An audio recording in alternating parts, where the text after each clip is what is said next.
야구야구 김영준입니다. 필라델피아가 휴스턴을 7대 0으로 대파하고 월드시리즈에서 2승 1패 리드를 잡았습니다. 필라델피아가 월드시리즈에서 무실점 승리를 거둔 건 1993년 5차전 커트 실링의 완봉승 이후 29년 만이자 역대 두 번째입니다. 필라델피아는 이로써 유리한 고지를 점했는데요.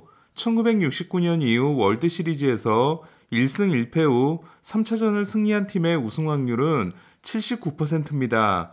홈에서 포스트 시즌 6연승을 이어간 필라델피아는 시티즌스 뱅크파크에서 기록 중인 포스트 시즌 통산 22승 9패가 포스트 시즌 경기가 20경기 이상 열린 구장 중 역대 최고 성적에 해당됩니다. 월드 시리즈 타이 기록이자 포스트 시즌 팀 타이 기록에 해당되는 5개의 홈런을 날린 필라델피아는 포스트 시즌에서 홈런을 친 경기 성적이 9승 1패, 홈런을 치지 못한 경기 성적이 2승 2패가 됐습니다.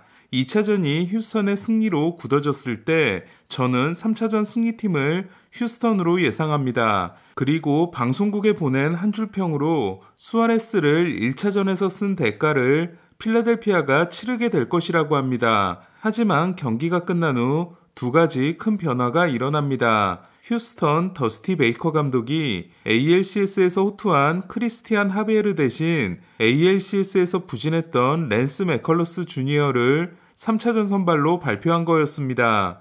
통산 ERA가 홈 2.67, 원정 4.43으로 원정에서 약한 투수인 맥컬러스는 4차전 역시 원정 경기이기 때문에 3차전에 나온다고 달라질 게 없었는데요.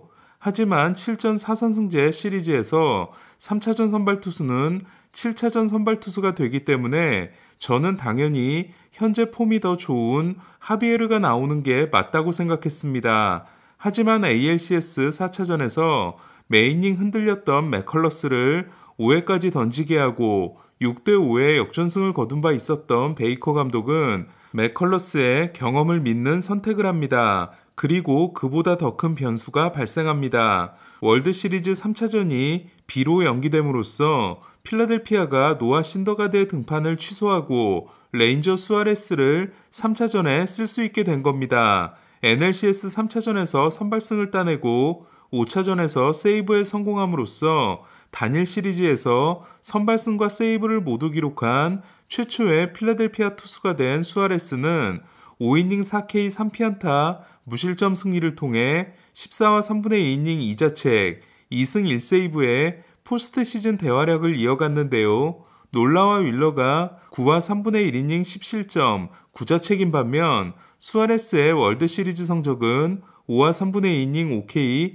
무실점이 됐습니다. 가장 수비를 잘하는 땅볼 투수인 수아레스는 올해 기록한 DRS9가 투수 전체 1위에 해당되며 필딩 바이블 투표 우승자가 된 바 있습니다.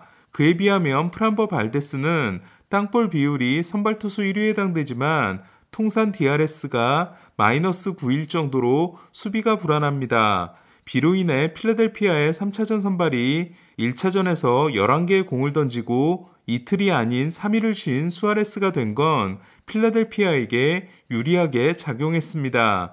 그에 비해 맥컬러스는 포스트 시즌 역사에 남는 참사를 당하게 되는데요. 4와 3분의 1이닝 5피 홈런 7실점에 그침으로써 포스트 시즌 경기에서 5개의 홈런을 맞은 최초의 투수가 된 거였습니다.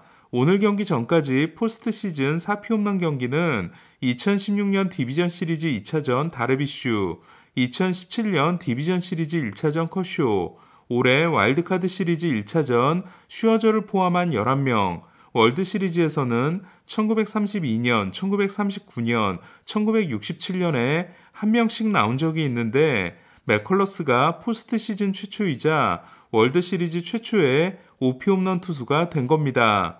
맥컬러스는 1회 말 2사 1루에서 하퍼에게 초구로 던진 너클커브가 선제 투런이 되는 것으로 악몽이 시작되는데요. 맥컬러스는 이외에도 봄에게 던진 초구 싱커와 마쉬에게 던진 3구 슬라이더가 모두 홈런이 됩니다. 더 버틸 수 없을 것 같았던 맥컬러스는 3회와 4회를 공 20개로 정리하는데요.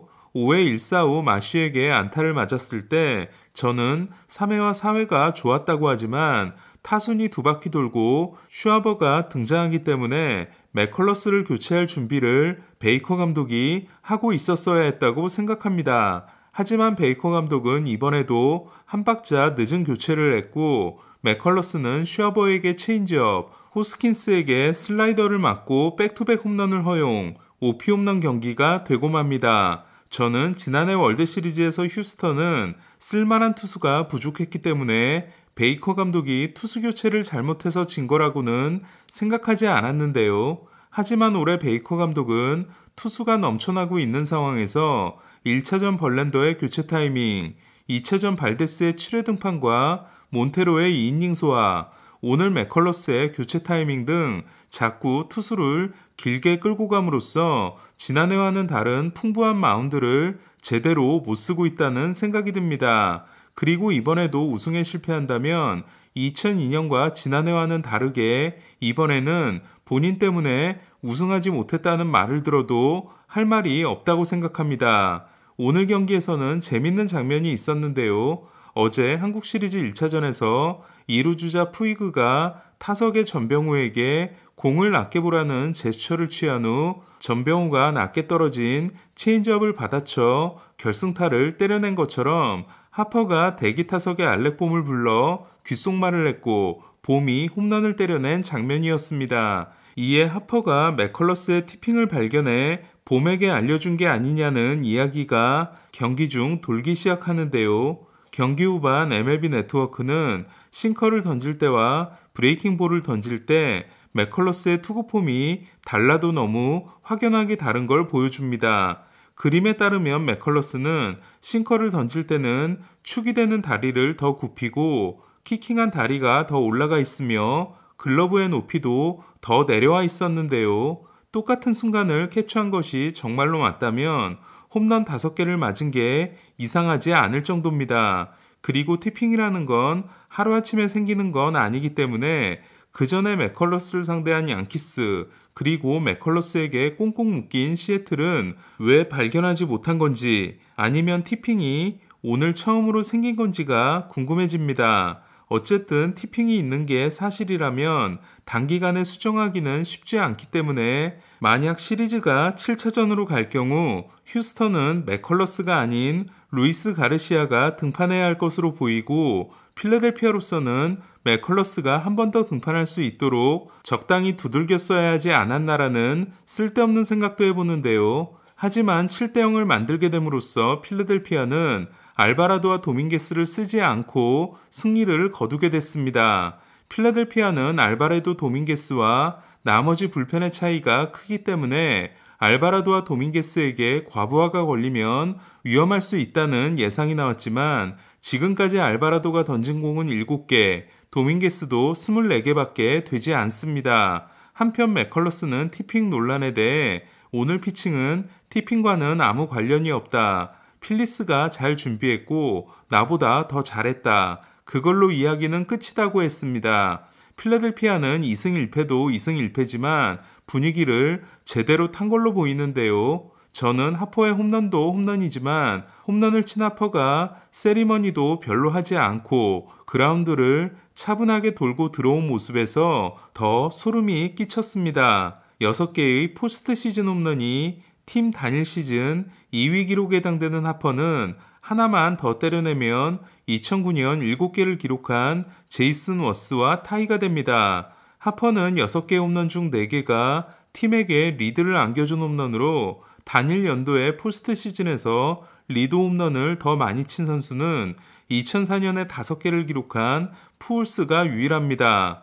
오늘도 필라델피아는 안타가 될 수 있었던 알투베의 빗맞은 타구를 카스티아노스가 슬라이딩 캐치를 통해 잡아 초구 아웃을 만들어준 것으로 경기를 시작했는데요. 수비를 못하는 팀이 수비를 잘하고 있으니 승리할 수밖에 없지 않나 싶습니다. 내일 열리는 4차전은 휴스턴 하비에르와 필라델피아 에런 놀라가 등판합니다. 특히 올 시즌 피안타율이 1할 7푼, 통산 피안타율이 1할 7푼 8리에 불과하며 지난해 ALCS에서도 양키스를 상대로 안타를 하나밖에 내주지 않은 하비에르를 필라델피아가 공략할 수 있을지 주목됩니다. 필라델피아 롭 톰슨 감독은 2차전에서 구속이 떨어진 윌러에게 더 많은 휴식을 주기 위해 5차전을 신더가드로 시작하고 윌러를 3차전에 내보낼 뜻을 밝혔습니다.